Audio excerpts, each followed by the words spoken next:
Amigas, amigos, Víctor López García en Exitosa 2020. El tema es Comunidad Andina, Grupo de Lima y Venezuela. Hemos invitado al embajador Óscar Maurtua, que ha sido canciller. ¿Cómo estás, Óscar? Bienvenido. Buenas noches, Víctor. Muchas gracias por estar acá. Tenemos a Mario Zúñiga, que es parlamentario andino. ¿Cómo estás, Mario? Bienvenido.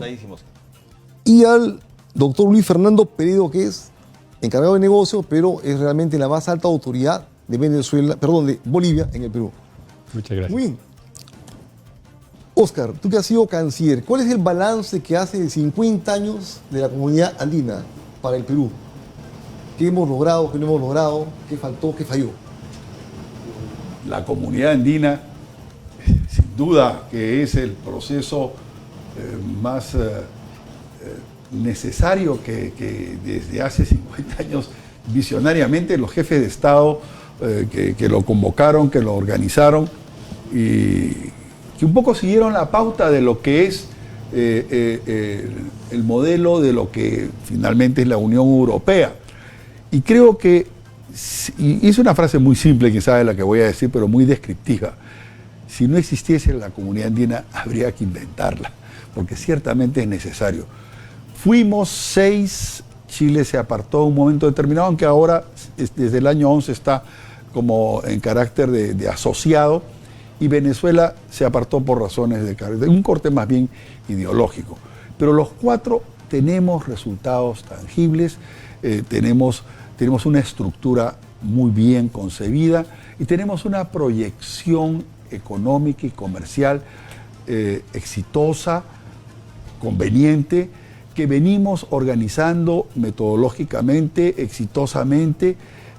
Hay carencias, hay dificultades, pero yo soy un creyente en la integración de los 4 países de la comunidad andina, los actuales 4 socios, Bolivia, Perú, Ecuador y Colombia. Es fundamental. Estos 4 países es el modelo subregional y el diálogo con el Mercosur, que se mantiene ya engarzado y que tiene que llegar a proyecciones para recuperar la viabilidad de la integración latinoamericana. Ahí me quedo. Muy bien. El balance es francamente positivo. Es el sueño de Bolívar, el sueño de Águila Torre y también la mega tendencia global en este mundo cada vez más integrado. Hay que asociarse, consociarse entre países que tienen algunos parentescos parecidos, además. Parlamentario andino Mario Zúñiga, en el campo parlamentario alguna gente cree, yo digo equivocadamente porque no han sido educados políticamente en este caso, que el Parlamento andino no sirve para nada o sirve para poco. ¿Para qué sirve el Parlamento andino, Mario? ¿Y qué es lo que hasta ahora ha significado para los peruanos?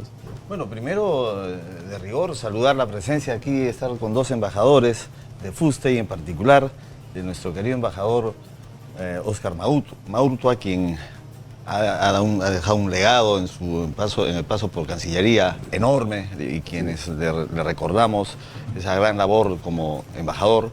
Pues vamos, a mí me siento muy complacido, hemos tenido una deliciosa conversación previa, ¿no? Bueno, con el embajador, sí.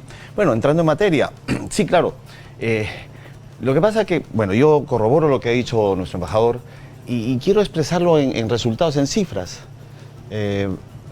Si la comunidad andina, digamos, los negocios que hacen los países de la comunidad andina explican aproximadamente 9.500 a 11.000 millones de dólares. Para el Perú.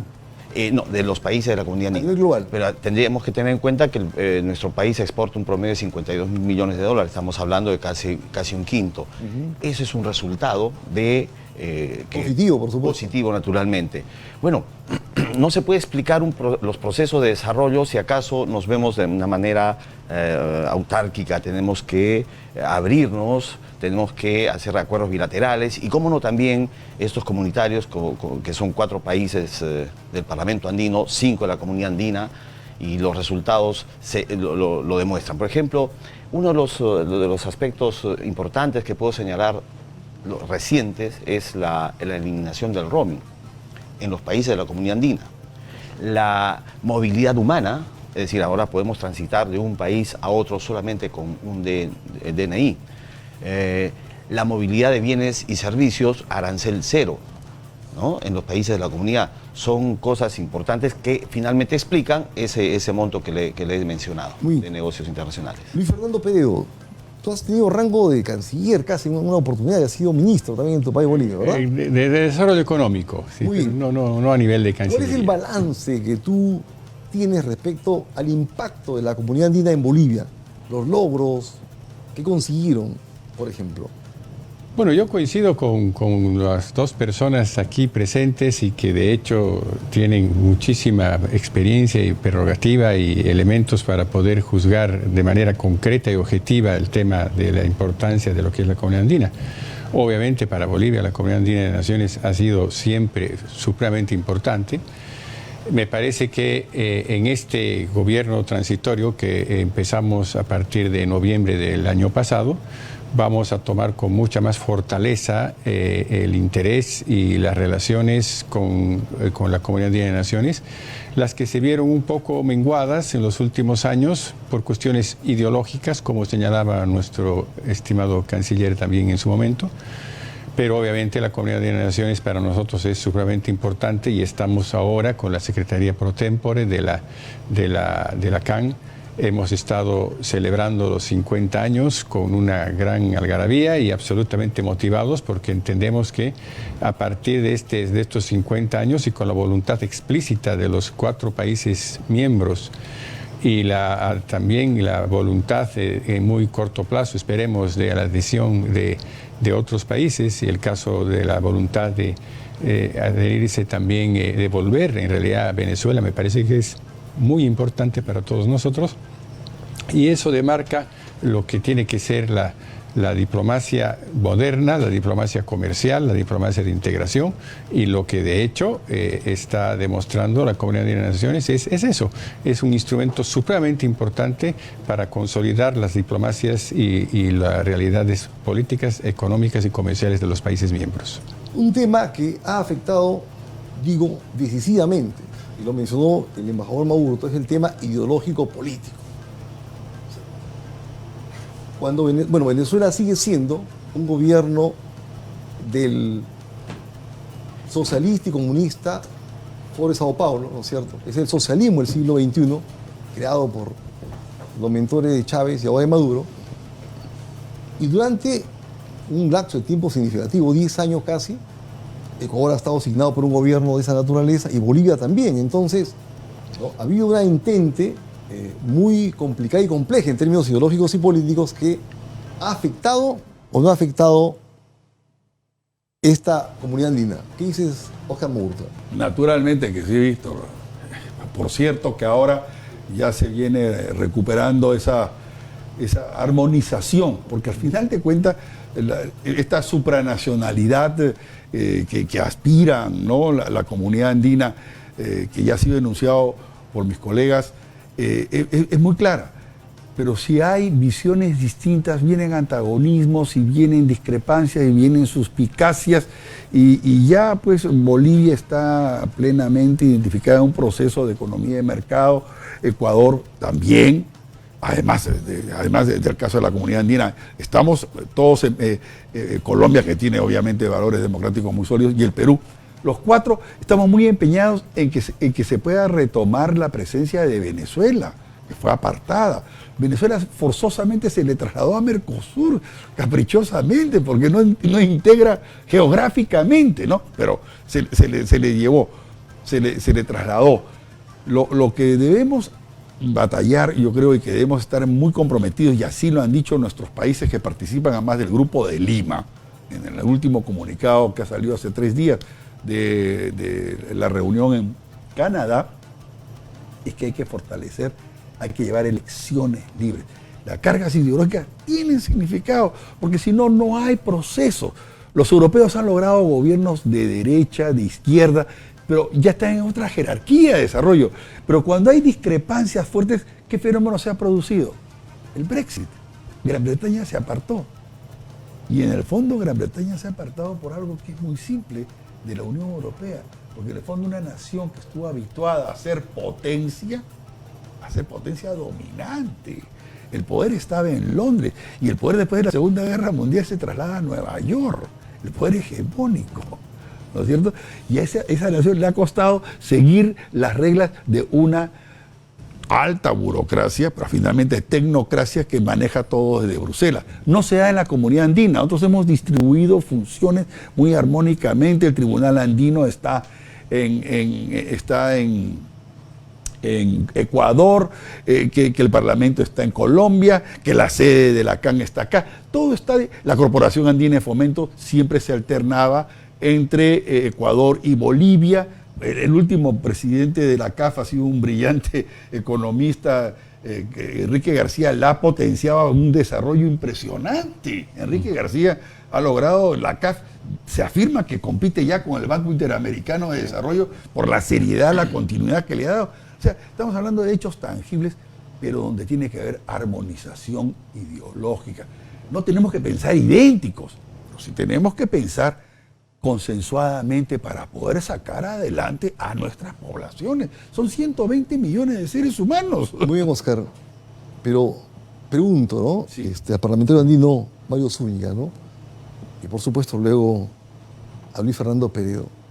¿Qué armonización puede existir con un país como Venezuela, que es a todas luces una dictadura criminal y corrupta, que no tiene ningún parangón con ningún gobierno europeo, por ejemplo, y tampoco tiene parangones con dictaduras anteriores en América Latina? O sea, el grado de salvajismo, de barbarie, ¿no?, que hacen desde el poder con la población no tiene nombre, pues. O sea, no son migrantes fáciles. 5,5 millones de venezolanos que han dejado su país, no han dejado porque quieren hacer vacaciones en otros países, porque es imposible vivir ahí. ¿Qué piensas tú? Bueno, ve usted, en la misma línea de razonamiento de nuestro embajador, pienso igual, mire, tiene que haber convergencias mínimas de políticas económicas, sociales, para poder entrar en un proceso de integración. Si no hay eso, entonces, caso Venezuela, que no es un país democrático claramente, no podría estar entre nosotros. Eso es axiomático, ¿no? Segundo, uno de los objetivos del Parlamento andino, obviamente es la integración, pero es promover la paz y la democracia en los países. Y ahí estamos hablando del Grupo de Lima, que claro, es parte del Parlamento andino, obviamente, pero son organismos, en este caso grupos y organismos multilaterales que tienden a buscar consensos y apoyar a que los países se encuentren en sí mismos. No puede haber integración si no hay convergencia en lo mínimo. Y Venezuela claramente se ha apartado porque es un gobierno, yo a título personal lo digo, dictatorial.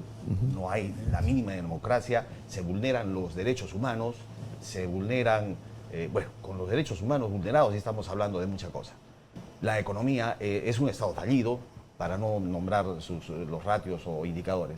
Entonces Venezuela es un país que nació también con el Acuerdo de Cartagena, pero aspiramos pues a que vuelva al seno del Parlamento andino, de la comunidad andina. Luis Fernando Peredo, ¿cómo ves tú al Grupo de Lima? ¿Tiene viabilidad, tiene posibilidades el Grupo de Lima de poder influenciar decisivamente para que ocurra ese cambio que han mencionado tanto el doctor Maurto como el doctor Zúñiga? Definitivamente estoy convencido que ese es el único camino, diría yo, incluso, que va a permitir lograr pacificar ese país, va a permitir aliviar el sufrimiento de tanto venezolano y va a permitir restaurar la democracia en ese país, ¿no? Yo estoy convencido que, en primer lugar, el Grupo de Lima se crea con un objetivo fundamental, y es restaurar la democracia en Venezuela.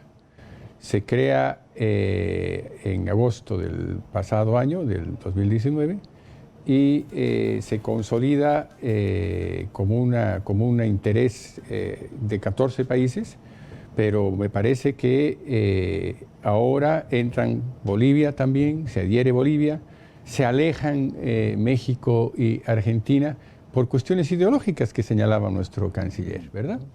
Pero el Grupo de Lima, evidentemente, es la opción. Ahora, este camino, creo que es importante destacar este tema que quiero aludir. El tema de Venezuela se va a resolver solo por los venezolanos. Es y son los venezolanos los que tienen que lograr salir de esta situación tan incómoda en la que están. Obviamente, la participación del Grupo de Lima, de los organismos multilaterales, de la cooperación internacional, multilateral, bilateral, todo la posición unida de muchos países va a facilitar ese proceso. Pero yo estoy convencido que precisamente Bolivia es, creo yo, el más claro ejemplo de cómo recuperar la democracia, y que ese es un ejercicio que lo pueden lograr los bolivianos, que lo hemos logrado los bolivianos, la sociedad civil, las mujeres, los jóvenes, la sociedad civil organizada ha logrado precisamente lo que va a lograr también Venezuela por los propios venezolanos. Estoy convencido de eso. Luis Fernando Peredo, realmente es encomiable lo que han hecho ustedes en Bolivia. Es encomiable. Pero una tremenda diferencia, pues, o sea, el expresidente boliviano no era un asesino, un criminal, al estilo de Chávez antes y ahora, pues, de Maduro, ¿no? O sea, las Fuerzas Armadas en Bolivia no son las Fuerzas Armadas de Venezuela, que están metidas en narcotráfico, están metidas en todas las formas de criminalidad posible. O sea, Venezuela es un caso atípico realmente. Entonces yo le pregunto al embajador Maurta, con toda la experiencia que tiene, claro, quisiéramos que depende exclusivamente de los venezolanos su salida, porque eso es respetar la identidad y el compromiso de un país. Pero realmente yo veo muy difícil que así sea. La Fuerza Armada corrompida participa del gobierno. La policía igual. A los políticos, lamentablemente, se los están comprando. La oposición boliviana, perdón, la oposición venezolana es muy débil. Es hasta inecta. Yo estoy haciendo un libro sobre eso porque estoy estudiando el tema. Entonces yo veo muy difícil que esto se consiga. Y aun cuando se consiga, votar, sacar a todos los comunistas del gobierno de Venezuela. He leído estudios que dan cuenta que por lo menos se van a requerir 15 a 20 años. 15 a 20 años para poder hacer que Venezuela vuelva a ser un país normal. O sea, que tenga un aparato productivo, económico que funcione. ¿Qué dices, Mauricio? Bueno, lo que tú dices es muy cierto, ¿no? Va a ser complejo. Creo que se le cuestionó al Grupo de Lima que había estado pues un poco incierto, no es incierto, que no había sido lo productivo que se aguardaba. Sí. Las magias no las hacemos desde fuera, pues la magia también proviene desde la voluntad de decisión política que tiene el pueblo venezolano. Claro. Yo creo que Guaidó, que ha demostrado su coraje, su voluntad, su empeño, las ganas de salir adelante. Tú dijiste una cosa muy cierta, 5 millones de seres humanos, 5 millones de venezolanos no emigran por vacaciones, emigran porque se mueren de hambre. Exacto. Hay unos sectores pudientes que se han instalado en Londres, se han instalado en Madrid y que tuvieron y tendrán sus reservas. Pero la gran masa que hemos acogido aquí en el Perú son profesionales algunos, pero mucha gente muy modesta. Modesta. Ahora, ¿qué dice el Grupo de Lima? El Grupo de Lima dice que basta de que vayan a haber tan solo elecciones parlamentarias, que hay que llevar elecciones nacionales presidenciales. Y ya en las declaraciones posteriores del canciller, esta reunión en Quebec fue copresidida por el canciller de Perú, como país creador, motivador, líder del grupo, el canciller Mesa Cuadra, y de otro lado el canciller canadiense, anfitrión, ¿no?, del evento. Y en las declaraciones del canadiense, él ha dicho algo que es muy importante, que habrá que ver cómo se convoca a importantes países para poder coadyuvar. Y la referencia explícita a quienes tienen que ser, hay que ser muy imaginativos, a Cuba y a Rusia. China está con otras preocupaciones que son de dominio público, ¿no? Recientes preocupaciones. Porque los que más han invertido financieramente en América Latina son los chinos. Son los chinos. Son propietarios de parte importante del territorio venezolano. Así es correcto. Y los rusos ya están instalados dentro del territorio venezolano, que dificulta, entre comillas, una intervención norteamericana o aliada. En ese contexto, ¿qué salida ves tú, Zúñiga, como parlamentario andino? Yo soy respetuoso de la opinión del embajador Peredo, pero tengo una perspectiva distinta. Si bien es cierto, los estados son soberanos y resuelven sus problemas, pero no están aislados del mundo. Acá tenemos más de 4 millones de venezolanos y nosotros somos agradecidos con ellos porque hubo una gran migración también en los años 80 y 90, un poco antes. 70 también. El 70, sí, la gran migración. Sin embargo, tenemos problemas y eso es objetivo. Hay que leer los diarios, ¿no? Y lo sabemos todos. Entonces ya no es un problema solo de Venezuela, que resuelva los problemas solo Venezuela. Algo tenemos que hacer los países afectados y los países finalmente que estamos preocupados por digamos, la economía y de los otros porque nos afecta. De manera que el Grupo de Lima nace bajo esa preocupación, no para ejercer una presión necesariamente, sino para dar una solución diplomática. De hecho, ha tenido unos efectos ya mediáticos porque la OEA y la Comunidad Europea acompaña el pronunciamiento del Grupo de Lima. De manera que no es una reunión de ciertos países, que son 14, solamente por hacer una presión. No, es una expresión genuina porque estamos siendo afectados. Y vamos un poco más allá. Venezuela no va a resolver su problema solo. Desde mi perspectiva, es imposible que lo resuelva solo. Si reconocemos que su economía se sustenta en un 98% del petróleo, claro, entonces, ¿cómo va a resolver? La economía rige, de alguna manera, o de muchas, el destino de un país a partir, digamos, de su estructura. Y lamentablemente casi el 100% de la economía de Venezuela descansa en el petróleo. Entonces, ¿qué va a hacer un país que antes exportaba o más o menos producía como 3,5 millones de barriles diarios de petróleo y ahora ha bajado 1,200,000? ¿Qué puede hacer? Claro. Muy bien. Necesita el apoyo de todos. Definitivamente. El apoyo de todos. Luis Fernando Peredo. A ver, voy a hacer dos apreciaciones acá. Dos apreciaciones.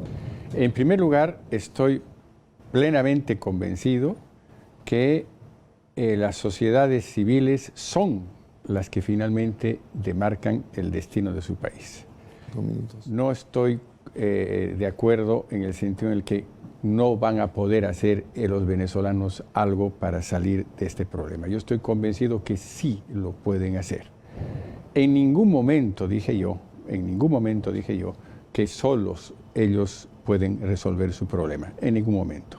Yo estoy convencido también que hay que trabajar de una manera muy coordinada, muy decidida en la unión de todos los países, no solamente los de la comunidad andina, no solamente los latinoamericanos, sino todos los países para poder lograr, bajo el punto de vista de la diplomacia, la importante diplomacia mundial, lograr generar las condiciones para que se logren a su vez abrir nuevos caminos. Estoy convencido de eso, que la sociedad civil es mucho más fuerte de lo que a veces pensamos. Porque quiero señalarle algo, Víctor. El caso boliviano no es precisamente lo que de pronto usted cree, en el sentido en el no es tan fácil, no es comparable la situación de un Morales con un Maduro. Créame que no hay tantas diferencias como las que creo que usted estima. No es así. Y de hecho, la situación ha sido tan difícil, pero tan difícil, que es importante haber estado ahí. La única manera de poder percibir cuál ha sido la fuerza de esos jóvenes y de esa sociedad para salir a las calles durante 21 días ha sido realmente un ejemplo y un orgullo para todos los bolivianos, pero no ha sido sencillo y tampoco lo será, por supuesto, para los venezolanos. Estoy convencido, y creo que de esa manera cierro mi participación, en que la participación de los países va a ser muy importante para lograr salir de este problema. Pero creo que ya la ruta nos la están dando. Ha habido ya incluso un aporte de Canadá con lo que se llama un camino a seguir, que es muy claro, un proceso muy claro que dice de manera muy esquemática los pasos que se tienen que dar para lograr resolver este problema. Y en primer lugar está obviamente que la comunidad internacional se asocie, que no haga prácticas políticas, que asista humanitariamente a ellos, que exista una serie de planteamientos para que se trate de generar condiciones para que los políticos que están metidos en este momento en Venezuela también entiendan que el tema está tan inmanejable ya para ellos que debemos encontrarle una salida también a ellos. Y para que encuentren salida a ellos, se está planteando también claramente levantar sanciones económicas y financieras y que si se quieren retirar, los que quieran irse, que se vayan y que no haya en ningún caso procesos, digamos, de persecuciones en ese sentido. Que tengan la libertad de poder salir y que en ese proceso se trabaje y se implementen planes de reconstrucción y recuperación en los cuales tiene que participar la cooperación internacional, los organismos financieros, y a partir de ahí se comienza a generar ya el proceso que estoy diciendo que creo que va a darse necesariamente en el corto plazo. Muy bien. La libertad y la democracia cuestan siempre, no es gratis. Tiene que haber una dosis mayor de sacrificio de parte del pueblo venezolano ahí. Y ustedes han dicho algo que es fundamental tenerlo en cuenta. Venezuela no es solamente un problema venezolano, es un problema peruano, colombiano, de toda la región. Claro. Porque, y acá, bueno, esto lo dejamos para otra oportunidad, la comunidad internacional está haciendo poco comparativamente con el caso, por ejemplo, de los países árabes. ¿No? Hayan dedicado miles de millones de dólares, miles, para resolver un problema que es parecido o menor al de Venezuela. Pero sin embargo acá toda la responsabilidad recae a los gobiernos y al pueblo de cada país, ¿no? O sea, el pueblo peruano está haciendo un tremendo esfuerzo para ayudar a resolver el problema a estos asesinos y criminales y rateros comunistas. Pero bueno, muchas gracias por estar acá. Muchas gracias por estar acá, embajadores. Muchas gracias, parlamentario andino. Muchas gracias, Gracias. embajador de Bolivia.